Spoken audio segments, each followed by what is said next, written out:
Hey, salut et bienvenue dans cet épisode un peu différent car non seulement je sors du format habituel, je vous laisse un peu voir ma tête là, mais surtout je ne suis pas seule.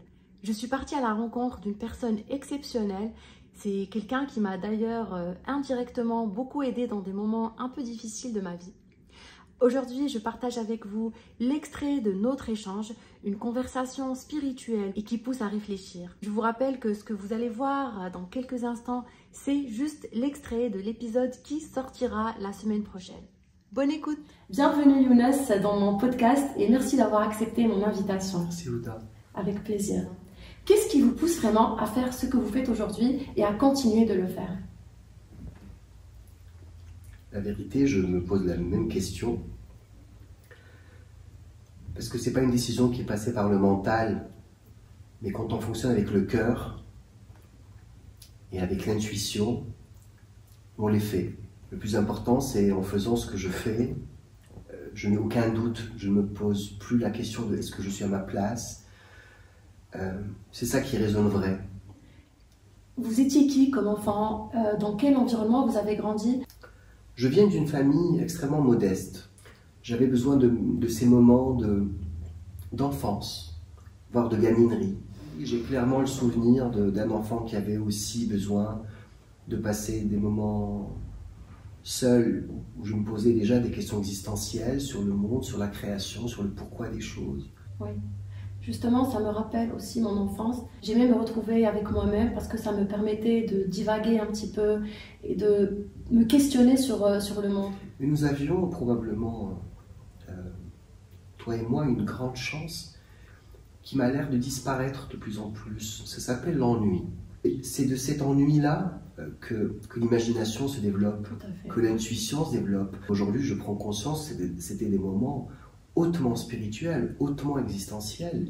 D'ailleurs, c'est intéressant d'observer que le mot ennui voulait dire à la base traverser sa nuit. Je pense aussi que l'être humain n'a plus envie de se retrouver avec lui-même.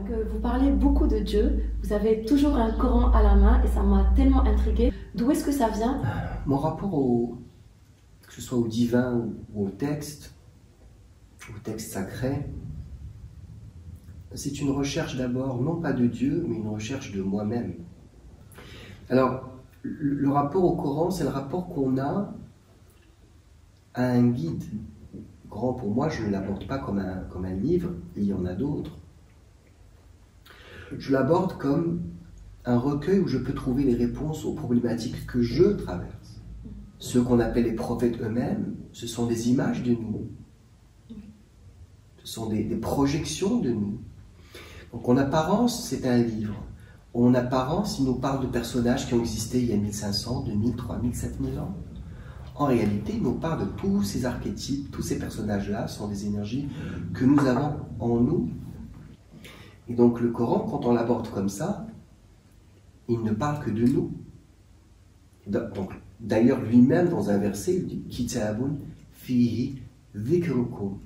C'est un livre qui parle de vous, qui parle de votre histoire. Mais si on le lit comme un livre d'histoire, il sera limité dans une période de l'histoire. Est-ce que vous croyez aux signes de la vie? Fondamentalement. Regardez, notre rencontre aujourd'hui, par exemple, n'est qu'une succession de signes. Et je préfère employer le terme de Jung, qui est synchronicité. La problématique, c'est pas est-ce qu'on croit aux signes, mais est-ce qu'on sait les identifier? Parce que l'univers nous parle tout le temps. Oui. L'univers nous parle tout le temps. Par défaut. Il nous parle. Non seulement j'y crois, mais je crois profondément que la vie serait extrêmement triste sans un rapport à l'invisible. Et les signes sont clairement pour moi le langage de l'invisible qui veut être visible, qui veut être entendu.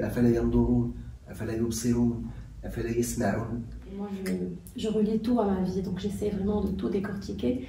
Et là, je me rends compte que le numéro de l'immeuble et le nom de l'immeuble me disent quelque chose. C'est vraiment que cette rencontre va apporter quelque chose, c'est sûr, en tout cas pour moi. Est-ce que vous pensez que tout le monde peut faire ça, ou il y a des gens qui vont malheureusement rester coincés un petit peu dans leur mental et dans la vie quotidienne, et voilà, qui ne peuvent pas accéder à ce monde invisible ou à cette version intérieure d'eux-mêmes. Donc, quelqu'un qui n'a pas envie ou qui n'a pas accès à ce niveau de conscience-là, ça finira par arriver, ou en tout cas, moi je ne sais pas forcer les gens.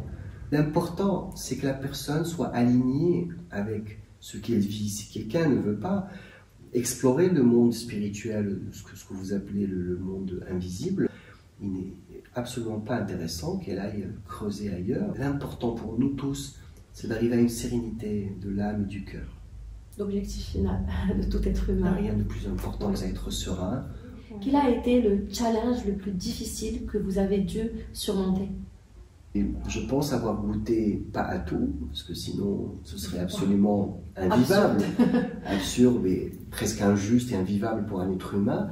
Mais j'ai quand même la chance, je peux le dire aujourd'hui, d'avoir pu goûter vraiment à des expériences extrêmement douloureuses. L'univers est fait de telle sorte que on ne grandit pas avec la joie. Oui. La joie, quand elle est là, elle se déguste, elle se partage. Mais il semblerait que pour faire ce qu'on appelle un saut quantique, pour qu'il y ait un véritable shift intérieur, il ne faut pas non plus être maso et aller chercher les problématiques. Mais lorsqu'elles se présentent, c'est un élévateur de conscience incroyablement précieux. Moi, je ne cherche pas les épreuves dans ma vie, mais quand elles se présentent, je les traverse, je les vis pleinement. Et comment vous pouvez maintenant expliquer le silence à mes auditeurs, par exemple, parce que c'est quelque chose que les gens appréhendent un petit peu et ont du mal à faire. Le silence n'est pas l'absence de bruit. Le silence véritable, pour moi, n'existe pas. Parce qu'au moment où s'éteignent toutes les voix autour de soi, tous les bruits autour de soi, c'est à ce moment-là que se réveillent toutes les voix qu'on n'arrive pas à entendre lorsqu'il y a beaucoup de bruit autour de soi. Les gens ont une peur absolue de ce qui va émerger du silence. C'est malheureux quand même. Moi, je trouve que c'est... C'est l'état du monde depuis toujours. Certains ont une grande facilité, et même c'est un désir et un délice absolu de se retrouver avec eux-mêmes. Peut-être que vous en faites partie si vous posez cette question sur le silence. J'en fais partie également. Moi, je trouve que c'est apaisant quand on arrive à entrer dans cet état de silence. Je trouve que c'est quelque chose qui manque, comme vous avez dit, à ce monde, et que si on arrivait vraiment, que chacun de nous avait cette capacité à juste se remettre dans cet état, le monde serait beaucoup mieux. Si vous voulez accéder à l'intégralité de cet épisode, je vous invite à cliquer sur le lien dans la description de cette vidéo et de suivre mon podcast Rising Come sur la plateforme d'écoute que vous préférez. Il est temps pour moi de vous laisser, mais avant, rappelez-vous que chaque petit pas compte sur le chemin de votre vie. Je vous retrouve très vite dans le prochain épisode de Rising Come. Ciao!